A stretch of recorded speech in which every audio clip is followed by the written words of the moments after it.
नमस्कार दोस्तों। Hindi story channel में आपका एक बार फिर से स्वागत है।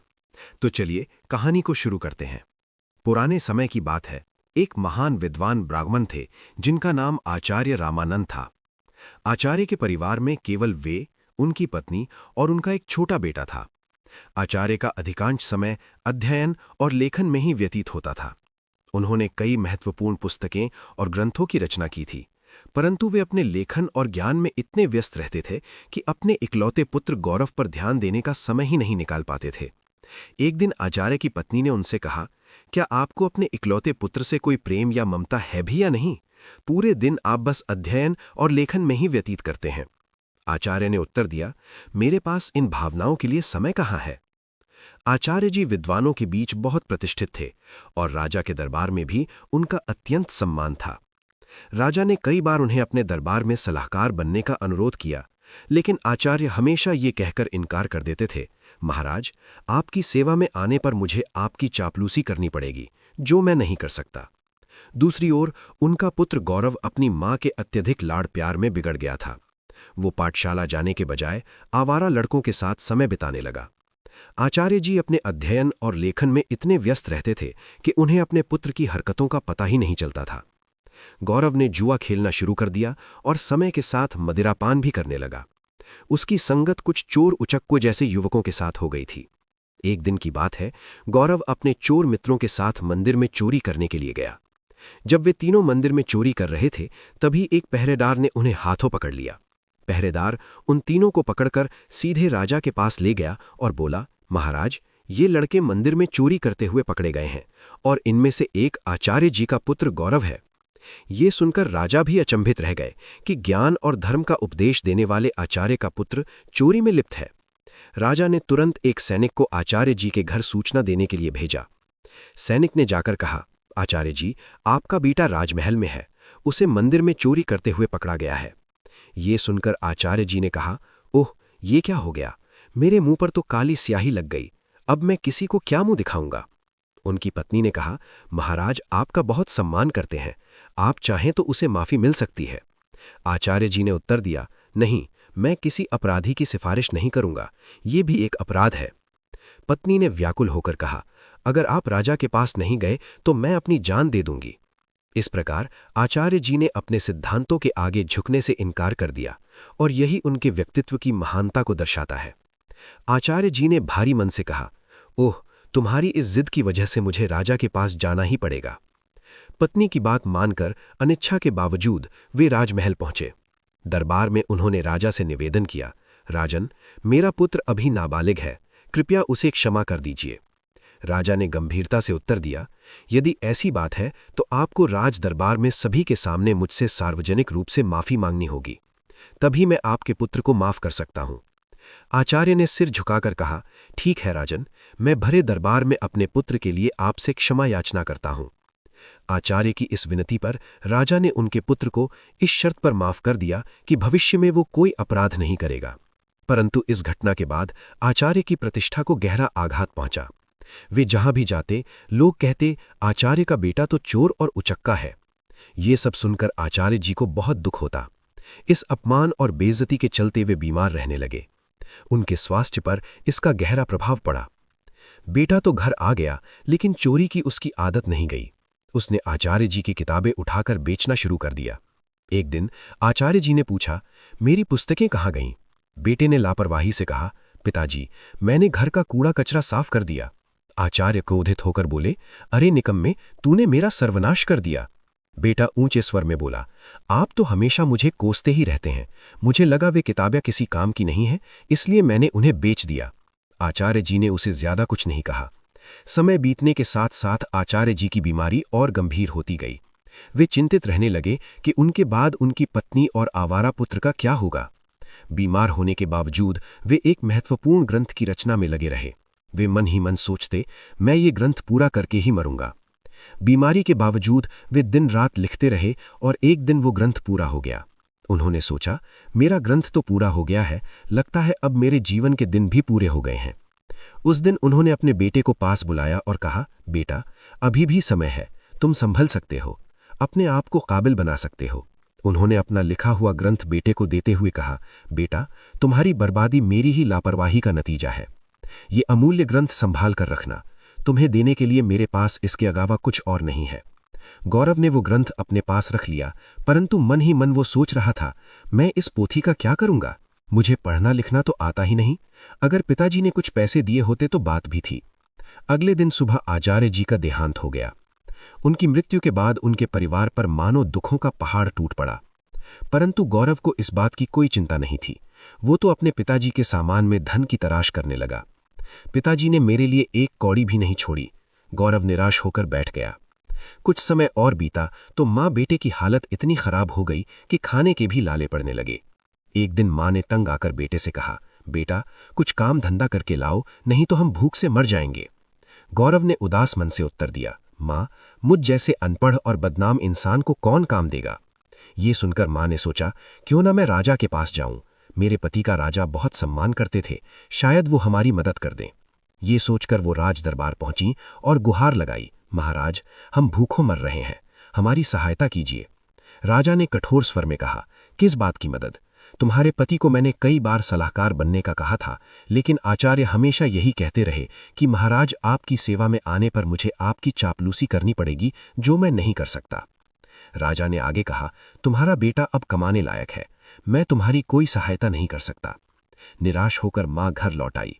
घर पहुंचकर गौरव ने अपने पिता की दी हुई पोथी दिखाते हुए पूछा, माँ, पिताजी ने ये पोथी मुझे क्यों दी?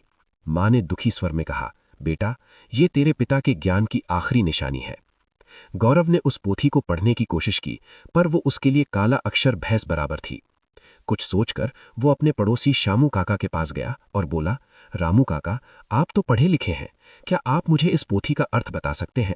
शामू काका ने पोथी खोलकर देखी और बोले, इसमें तो बहुत कठिन श्लोक लिखे हैं, इनका अर्थ तो कोई महापंडित ही बता सकता है। गौरव निराश होकर वापस लौट आया। उसने कई जगह काम ढूंढने की कोशिश की, पर अपनी बुरी छवि के कारण किसी ने भी उसे काम पर रखने से इनकार कर दिया। वह जहां भी जाता, लोग उसे दुत्कार कर भगा देते थे। इस बीच उसकी मां भूख और बीमारी से कमजोर होती चली गई।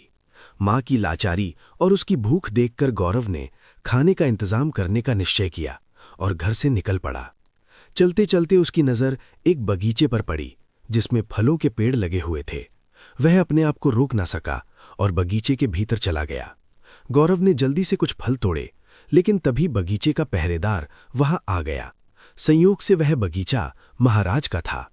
एक बार फिर गौरव को पकड़कर महाराज के सामने पेश कर दिया गया। पहरेदार ने कहा, महाराज, ये आपके बगीचे से फल चुरा रहा था। राजा ने गुस्से में कहा, अरे, तुम्हारी अब तक आंखें नहीं खुली, तुमने फिर चोरी की?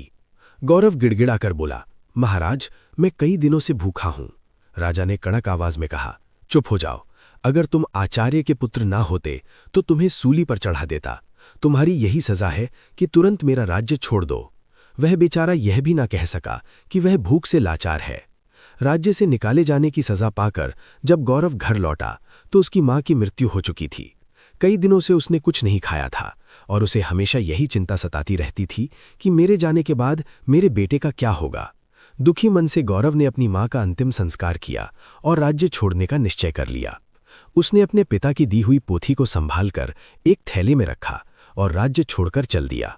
दोस्तों, जिंदगी के एहसास तब बदल जाते हैं जब कोई हाथ और साथ दोनों ही छोड़ देता है, और तब कुदरत किसी न किसी रूप में कोई ना कोई उंगली पकड़ने वाला भेज ही देती है।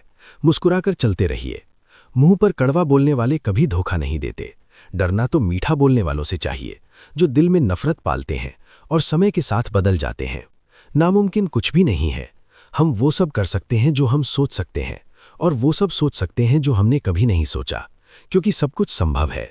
हर कोई कहता है कि ईश्वर नजर नहीं आता, पर सच तो ये है कि संकट में कोई साथ नहीं देता, तब वही नजर आता है। गौरव चलते चलते एक घनी जंगल में पहुंच गया और सोचा, यहीं फूल फल खाकर गुजारा कर लूंगा। वह एक पेड़ के नीचे बैठ गया और अपने पिता की दी हुई पोथी को खोलकर फिर से पढ़ने की कोशिश करने लगा। शायद इसमें छिपे ज्ञान से मेरे दुखों का अंत हो जाए। बेचैनी में वह पोथी के पन्ने पलट रहा था, लेकिन उसे कुछ भी समझ नहीं आ रहा था। उसने सोचा, काश मैं पढ़ पाता। पिताजी ने मरते समय कहा था कि यह ग्रंथ अमूल्य है। अचानक हवा का एक तेज झोंका आया और पोथी के कुछ पन्ने उड़ गए। गौरव ने उन्हें पकड़ने की कोशिश की पर असफल रहा। वह सोचने लगा, पता नहीं कितने पन्ने उड़ गए होंगे। उसने पोथी को बंद किया और आराम करने के लिए पेड़ के नीचे सो गया। उसी जंगल में एक युवराज शिकार खेलते खेलते भटक रहा था। हवा में उड़ता हुआ पोथी का एक पन्ना उसके हाथ लग गया। उसने उसे देखा और पढ़ने लगा। किसी ने सुंदर हस्तलिपि में संस्कृत के श्लोक लिखे हैं, परंतु मैं संस्कृत नहीं जानता। कुछ सोचकर युवराज ने वह पन्ना अपनी जेब में रख लिया और शिकार की तलाश में आगे बढ़ गया। तभी उसकी नज़र एक हिरण पर पड़ी और वह उसका पीछा करने लगा। हिरण अपनी जान बचाने के लिए एक प्राचीन मंदिर की दिशा में भागा और युवराज भी उसी मंदिर में जा पहुंचा। जंगल के बीच यह एक प्राचीन मंदिर था जहां कुछ वनवासी पूजा कर रहे थे। उनका पुजारी कह रहा था, भाइयों, देवी को प्रसन्न करने के लिए हमें एक नौजवान युवक की बलि देनी होगी। तभी युवराज मंदिर में प्रवेश कर गया। वनवासियों ने उसे देखा और बोले, पुजारी जी, संयोग की बात है, युवक स्वयं आ गया है, क्यों न इसी की बलि दे दी जाए। यह सुनकर युवराज सोच में पड़ गया। अगर मैंने इन्हें अपना असली परिचय दे दिया तो ये मुझे अवश्य ही बलि पर चढ़ा देंगे, क्योंकि मैं शत्रु देश के राजा का पुत्र हूं। वनवासियों ने युवराज को रस्सी से बांध दिया। तब युवराज ने कहा, पुजारी जी, मैं नीच कुल की संतान हूं, मेरी बलि देने से देवी अपवित्र हो जाएंगी। पुजारी ने हंसते हुए कठोर स्वर में कहा, अरे देवी को बलि चाहिए, उन्हें ऊंच नीच से कोई मतलब नहीं। युवराज अपने जीवन से निराश हो गया और सोचने लगा, झूठ बोलकर भी मैं अपने प्राण नहीं बचा पा रहा हूं। जब उसे बलि के लिए लाया गया तो उसने कहा, भाइयों, बलि चढ़ाने से पहले मेरी एक अंतिम इच्छा है। मेरी जेब में एक भोजपत्र है, क्या कोई उसे पढ़कर उसका अर्थ बता सकता है। पुजारी ने कहा, अवश्य, लाओ, मैं उसका अर्थ बताता हूं। पुजारी ने भोजपत्र हाथ में लिया और बोला, इस पर 2 श्लोक अंकित हैं। पहले श्लोक का अर्थ है, एक झूठ कई झूठों को जन्म देता है और झूठा व्यक्ति अंततः मुसीबत में फंस जाता है। दूसरे श्लोक का भावार्थ है, किसी के प्राण लेना सरल है पर किसी को जीवन देना अत्यंत कठिन। यह सुनकर युवराज फूट फूट कर रोने लगा। पुजारी ने पूछा, तुम रो क्यों रहे हो। युवराज ने कहा, ये दोनों श्लोक मेरे ही चरित्र को दर्शाते हैं। यह सुनकर वनवासियों को अपनी गलती का एहसास हुआ। उनमें से एक आगे बढ़कर बोला, पुजारी जी, ये युवक सच कह रहा है, हमें इसे बलि पर चढ़ाने का कोई अधिकार नहीं। तब वनवासियों ने युवराज को मुक्त कर दिया। पुजारी ने कहा, जाओ नौजवान, इस श्लोक ने हमारी आंखें खोल दी हैं। आज के बाद हम देवी को किसी जीव की बलि नहीं चढ़ाएंगे। युवराज, जिसका नाम राघव था, ने सबका धन्यवाद किया और महल की ओर चल दिया। लौटते समय वह विचारों में खोया रहा और सोचता रहा, ये भोजपत्र कितना अनमोल है, इसी ने मेरे प्राण बचाए। हो सकता है ऐसे और भी पन्ने हों। महल पहुंचकर युवराज ने अपने पिता के चरणों में प्रणाम किया और कहा, पिताजी, आपने मुझे शिकार खेलकर जीवों की हत्या करने से मना किया था। मैं आपसे झूठ बोलकर शिकार खेलने गया और मुसीबत में फंस गया, पर इन श्लोकों ने मेरे प्राण बचा लिए। फिर युवराज ने राजा भानु प्रताप को अपनी आपबीती सुनाई और कहा, पिताजी, ऐसे श्लोक जो अहिंसा की शिक्षा देते हैं और जिन्होंने मेरे प्राण बचाए, मेरे लिए हजारों स्वर्ण मुद्राओं के बराबर हैं। इस भोजपत्र पर पन्नों की संख्या 3 लिखी है। ये किसी अनमोल पोथी के ही हिस्से हैं। यह सुनकर राजा भानु प्रताप ने अपने कुछ सैनिकों को बुलाया और भोजपत्र दिखाते हुए आदेश दिया, जो भी ऐसे श्लोकों से सजे भोजपत्र खोज कर लाएगा, उसे ऊंचा पद और उचित पुरस्कार दिया जाएगा। दूसरी ओर आचार्य जी का पुत्र गौरव महीनों तक जंगलों में भटकता रहा। भटकते भटकते वह राजा भानु प्रताप के राज्य में आ पहुंचा। नगर में आकर उसने कई लोगों से सहायता मांगी, परंतु हर कोई उसे दुत्कार कर भगा देता था, क्योंकि इतने दिनों की भटकन ने उसे एक भिखारी जैसा बना दिया था। एक दिन की बात है, भूखा प्यासा गौरव राजमहल की ओर से गुजर रहा था। उसे अत्यधिक भूख लगी थी और वह सोचने लगा कि अब तो भूख के मारे उसकी जान निकल जाएगी। तभी अचानक राजमहल की रसोई से भोजन की सुगंध उसकी नाक में पड़ी। अनायास ही वह उस मोहक सुगंध की ओर खिंचा चला गया और सीधा रसोई घर में जा पहुंचा। वहां जाकर उसने रसोइये से कहा, भाई, मुझे 2 रोटियां दे दो, मैं बहुत भूखा हूं। रसोइये ने उसे दुत्कारते हुए कहा, जा, भाग यहां से।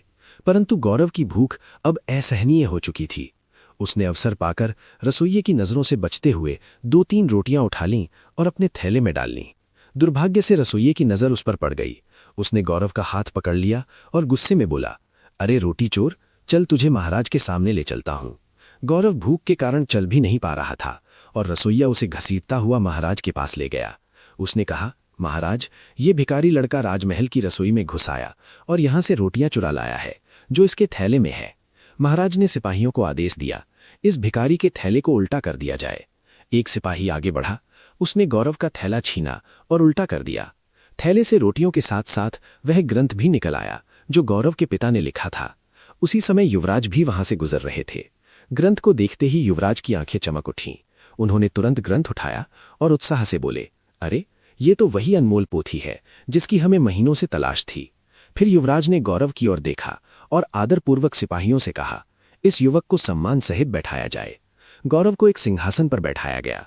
युवराज ने पूछा, भाई, तुम्हारा नाम क्या है? उसने उत्तर दिया, मेरा नाम गौरव है। युवराज ने कहा, इतनी अनमोल संपत्ति होते हुए भी तुम भीख मांग रहे हो। मैं इस पोथी के बदले तुम्हें 5000 स्वर्ण मुद्राएं देने को तैयार हूं। यह सुनकर गौरव चकित रह गया और बोला, क्या कहा? 5000 स्वर्ण मुद्राएं? महाराज, इतने मूल्य की वस्तु होते हुए भी मैं भूख से मर रहा था। फिर उसने कहा, मित्र, इस पोथी के वचनों ने मुझे बार बार पतन के गर्त में गिरने से बचाया है और मेरे प्राणों की रक्षा की है, परंतु मेरी आंखें ठोकरें खाकर भी नहीं खुली। युवराज ने पोथी खोली और पहले तथा दूसरे श्लोक के पढ़े। उनका भावार्थ था, अविद्या सारे कपटों की जननी है और संकट में ही अपने पराये की पहचान होती है। गौरव ने कहा, सचमुच अविद्या ने ही मुझे दर दर का भिखारी बना दिया। अगर मैंने बचपन में ही विद्या ग्रहण की होती तो आज मैं भी अपने पिता की तरह एक विद्वान होता। युवराज ने कहा, भाई गौरव, इस पोथी का अमूल्य स्वीकार करो। ये कहते हुए उन्होंने स्वर्ण मुद्राओं की थैली गौरव को सौंप दी। गौरव ने थैली हाथ में लेते हुए कहा, अब धन का बोझ लेकर मैं कहाँ फिरूं? इस धन का उपयोग मैं गरीब बच्चों की अविद्या दूर करने में करूंगा। युवराज मुस्कुराए और बोले, मित्र, अब तुम भिखारी नहीं रहे, तुम तो अब सच्चे अर्थों में महान धनवान हो गए हो। गौरव मन ही मन सोचने लगा, काश ये समझ मुझे बचपन में ही आ गई होती तो शायद मेरे माता पिता आज जीवित होते। इसके बाद गौरव ने वह धन स्वीकार किया और उसी धन से गरीब बच्चों के लिए एक पाठशाला बनवाई। साथ ही वह स्वयं भी विद्या प्राप्त करने लगा। दोस्तों, ये कहानी हमें सिखाती है कि अगर हमारी बुराइयां हम पर हावी हो जाएं तो हमारा पतन निश्चित है। इसलिए अपनी बुराइयों को अपने ऊपर हावी मत होने दीजिए। कहानी सुनने के लिए धन्यवाद दोस्तों। मिलते हैं अगली वीडियो में एक नई सीख के साथ।